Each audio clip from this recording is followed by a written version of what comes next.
Suprayogo yang hadir selalu bersama kita untuk juga memberikan pemaparan.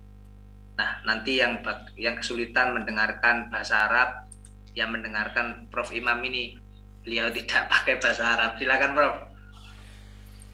Assalamualaikum warahmatullahi wabarakatuh.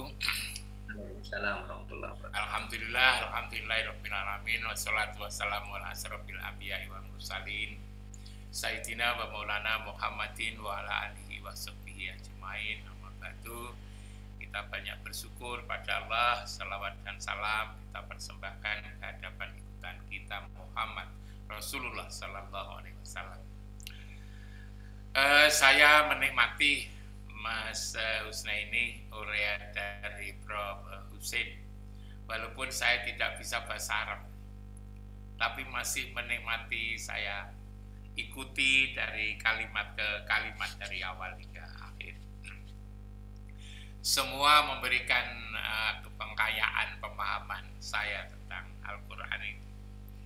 Mulai dari Mas Nazaruddin, Pak Mas Irwanto, lalu kemudian sampai di akhir tadi Mas Jasminto, lalu kemudian Pak Mas Patkur dan seterusnya. Pikiran saya begini, bahwa yang namanya puasa itu kan telah kita lakukan setiap tahun. Kalau seseorang itu mulai puasa usia 7 tahun, sekarang usia 50, berarti sudah 43 kali puasa. Begitu juga yang usianya 60, itu sudah 47 kali. Seperti saya itu, ingat saya 7 tahun, 6 tahun sudah puasa. Umur saya sekarang 72. Berarti saya sudah 60 berapa? 65. Sudah banyak kali. Tapi lalu kemudian kok banyak orang puasa tidak punya dampak apa-apa. Kita lihat. Yang biasanya nipu juga suka nipu. Yang berbohong juga berbohong. Yang tidak amanah, walaupun setiap tahun puasa juga masih tetap seperti itu. Itu sesungguhnya ada apa ini? Jangan-jangan ada hal yang kurang tepat di dalam memahami puasa itu sendiri. Kok lalu kemudian juga ada hadis Nabi ya, yang biasanya dikutip itu di ceramah-ceramah pengajian bulan puasa. Kalau tidak salah bunyinya kam min so'imin laisa lahu min siyamihi ilal ju wal atos itu. Jadi banyak orang yang puasa tapi tidak dapat apa-apa sebetulnya dari puasanya itu, kecuali lapar dan dahaga itu. Maka lalu kemudian kalau kita sama-sama melihat puasa itu tidak berbanyak ada dampak dalam perilaku, yang korupsi ya korupsi, yang tidak amanah ya tidak amanah, yang pembohong juga tidak pembohong. Nah ini mungkin ada sesuatu yang barangkali puasa ini kita cari maknanya yang sesungguhnya itu sebetulnya apa. Mungkin dalam tadabbur ini perlu. Tapi tidak berarti bahwa penjelasan mulai dari Mas Nazaruddin tadi itu keliru, tidak. Yang disampaikan oleh Pak Jasminto, oleh Mas Patkur, oleh semua tidak keliru. Tetapi barangkali kita ingin perlu membuka pemahaman yang dibalik itu, mungkin yang berbeda gitu kan. Saya tatkala mengikuti pembicaraan ini yang disebut-sebut ya ayyuhalladzina amanu, iman yang dipanggil oleh Allah itu sebetulnya siapa sebetulnya? Iman itu kita memaknai adalah orang-orang yang beriman, yang percaya. Lalu kemudian yang percaya itu kita-kita gitu kan. Yang lain lalu tidak beriman. Apa memang begitu gitu kan?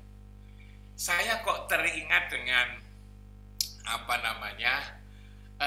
surat fal yang duril insanu mimma kholik gitu.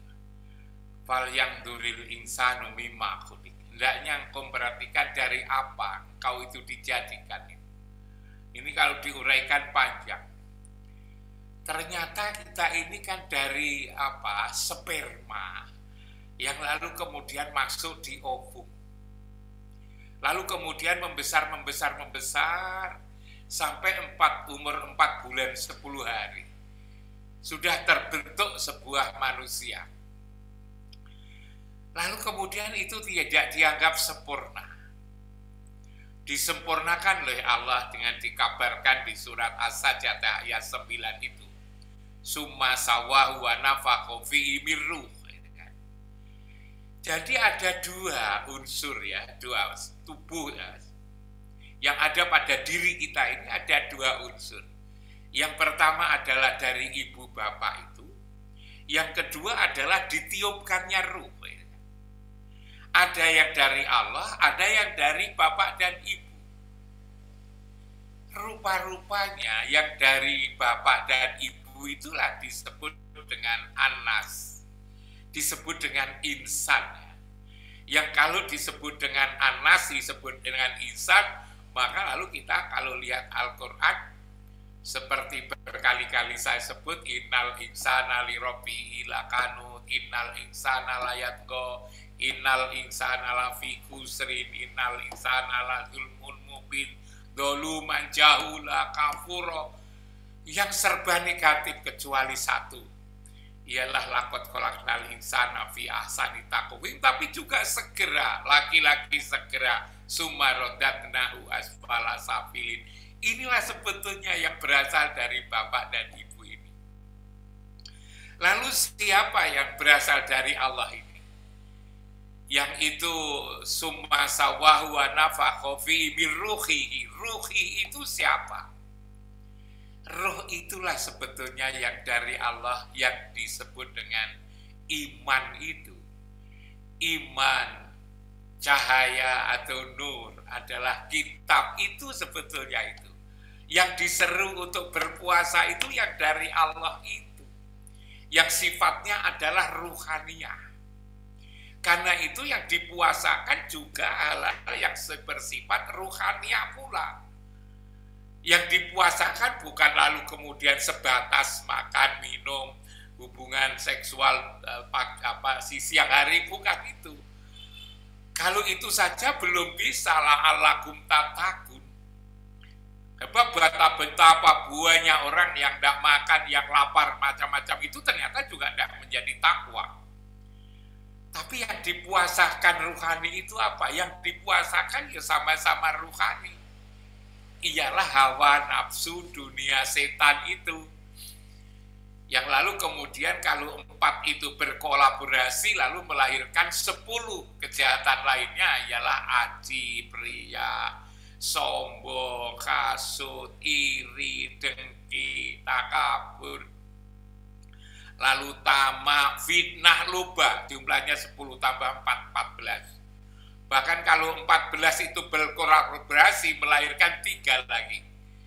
Ialah dendam, lalu kemudian perusak dan pembenci. 17 penyakit yang ada di dalam dada.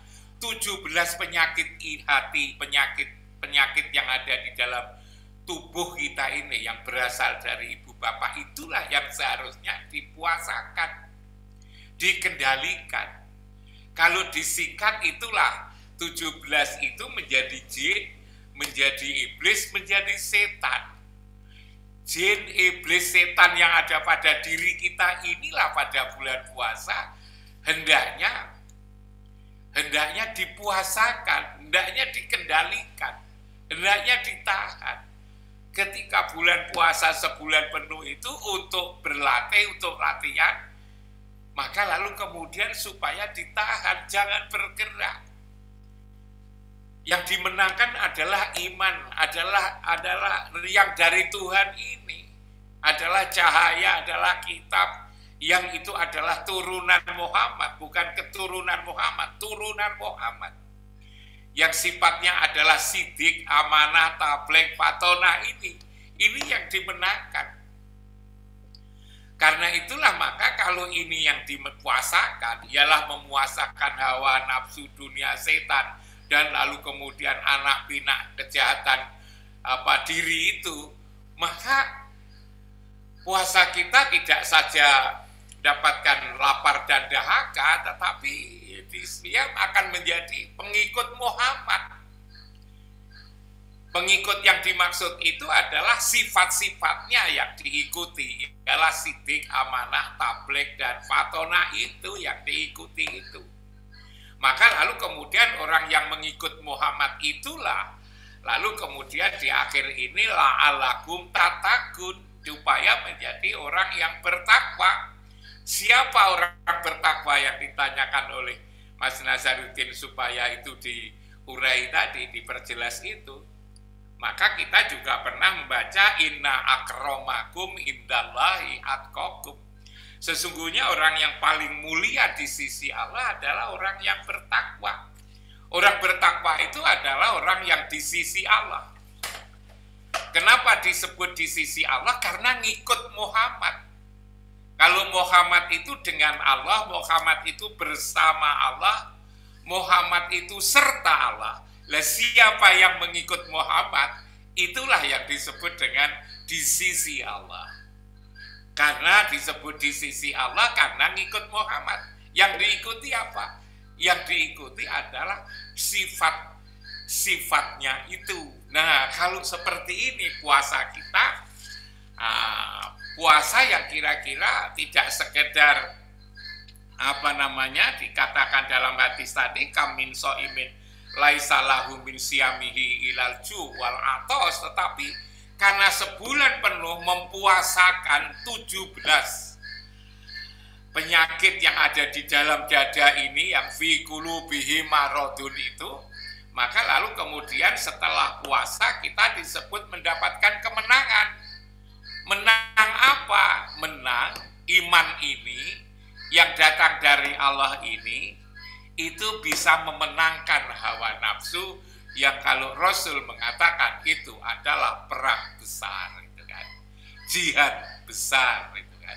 Yang di situ kemenangan itu lalu kemudian di situ kalau saya lihat itu, saya lihat di saya renung-renungkan itu dengan mengacu kepada beberapa keterangan yang lain, gitu kan. Makanya itu lalu kemudian juga di dalam bulan puasa itu diturunkan diturunkan Quran. Syahrul Ramadan alladzi unsila fihil Quran itu. Hudal linnas wa bayyinat itu kan, dan seterusnya ini diturun Quran. Tapi Quran itu sebetulnya siapa, gitu kan. Quran ini siapa? Tentu bukan mushaf. Kalau mushaf ini bulan puasa percetakan malah berhenti, libur, gitu kan. Saya yakin itu bukan mushaf yang dimaksud itu. Siapa lalu Quran ini? Quran ini setelah membanding-bandingkan dengan berbagai ayat, gitu kan. Al-Quran, misalnya surat Yasin wal Quranil Hakim. Lalu kemudian juga ingat tentang Aisyah dulu mengatakan bahwa hati Muhammad itu adalah Quran. Quran sendiri itu sebetulnya adalah Muhammad, sebetulnya kalau kita berani mengatakan begitu. Muhammad pada bulan puasa ini adalah turun sebetulnya itu. Muhammad bukan saya maksudkan adalah anak Abdullah dan Aminah itu, yang itu sudah wafat, dimakamkan di Madinah. Tetapi yang saya maksudkan itu adalah Rasulnya. Rasul itu tidak pernah wafat. Sama dengan roh kita ini tidak pernah wafat. Yang mati itu adalah tubuh kita ini. Sebagai bukti bahwa roh itu tidak wafat, apalagi roh para nabi dan para rasul, sebelum Mi'raj itu Rasulullah juga mengimami mengimami sholat yang makmumnya itu adalah para nabi dan para rasul itu kan, yang sekian banyak itu 124.313 itu yang nabinya 124.000, rasulnya 313 ini. Itu berarti kalau begitu memang secara rohani kita ini tidak pernah mati, apalagi sebagai seorang rasul yang tugasnya adalah juga menjadi saksi. Muhammad itu wa ma arsalna engkau tidak aku tutus engkau kecuali sebagai saksi, syahid dan wa mubasyiran wa nadhiran gitu. Dia sebagai saksi. Kalau beliau sebagai saksi hanya ketika hidup secara fisik, betapa sedikitnya yang disaksi oleh Rasulullah. Maka Rasulullah itu sebetulnya ya tetap masih melakukan peran-peran menjadi saksi terhadap apa yang kita lakukan, kita semua ini sebagai umat manusia ini. Nah, ini menurut yang saya gambarkan. Quran akan turun pada bulan puasa ini untuk memberikan petunjuk kepada manusia-manusia ini yang tentu memenuhi seruan daripada Allah supaya puasa. Tapi mukmin ini sebetulnya kalau pemahaman yang seperti yang saya katakan bahwa mukmin itu adalah ruh, maka sebenarnya di setiap dada manusia itu tanpa mengenal suku, tanpa mengenal bangsa, tanpa mengenal berada dimanapun, setiap manusia itu ditiupkan ruh. Kalau ruh itu disebut dengan iman, amanah, yu'minu imanan, itu kan, bahwa itu adalah kepercayaan, bukan percaya, tapi kepercayaan. Kepercayaan siapa? Tentu adalah kepercayaan Allah yang ada di setiap dada ini. Hanya sebagian kepercayaan ini ada yang mendapatkan kesempatan, ya, keuntungan, keberuntungan, mendapatkan bimbingan dari Allah dan Rasul. Tapi lalu kemudian juga ada kepercayaan lalu yang tidak mendapatkan bimbingan itu. Tapi semua sebetulnya iman. Itulah sebabnya dikatakan innamal mu'minuna ikhwah itu kan. Para iman itu sesungguhnya adalah saudara. Bahwa yang ada di dalam dada kita ini loh, abdi fi qalbi, mukmin itu sebetulnya di situ ini. Hamba Allah yang ada di dada ini adalah mukmin. Itulah yang diseru. Yang diseru ya ayyuhalladzina amanu kutiba alaikumusiyam, itu sebetulnya itu. Lalu kemudian yang dipuasakan bukan hanya menahan lapar dan dahaga, tetapi adalah memuasakan. Pada 1 bulan ini hendaknya jin, iblis, setan yang ada di dalam dirinya itu dibelenggu. Karena itulah maka dikatakan bulan puasa itu para setan-setan, para jin dibelenggu. Itu yang membelenggu ya yang iman yang sedang puasa itu. Lalu sebagai tandanya itu syariatnya, kan memang ada syariat, ada hakikat. Syariatnya itu puasa itu mencegah dari makan, minum, dan hubungan suami istri di siang hari. Tetapi sebetulnya kalau itu ringan banget. Anak kecil saja itu bisa sebetulnya puasa. Kalau puasa hanya dari sisi syariahnya. Tapi kalau puasa yang lebih esensi ialah memuasakan hawa nafsu ini, iman yang memuasakan hawa nafsu ini adalah sesuatu yang datang dari Allah itu, supaya pada bulan puasa itu bisa memuasakan anas dan insan yang itu datang dari ibu bapak ini. Itu bukan pekerjaan ringan, itu pekerjaan berat. Dan itulah lalu kalau sukses menjadi menang, lalu menjadi la'allakum tattaqun, adalah menjadi orang yang memiliki derajat paling tinggi. Inna akramakum indallahi atqakum, itu disebut di sisi Allah karena apa? Karena ngikut Muhammad. Ngikut Muhammad dari aspek apa? Ngikut Muhammad dari sifat-sifat mulianya.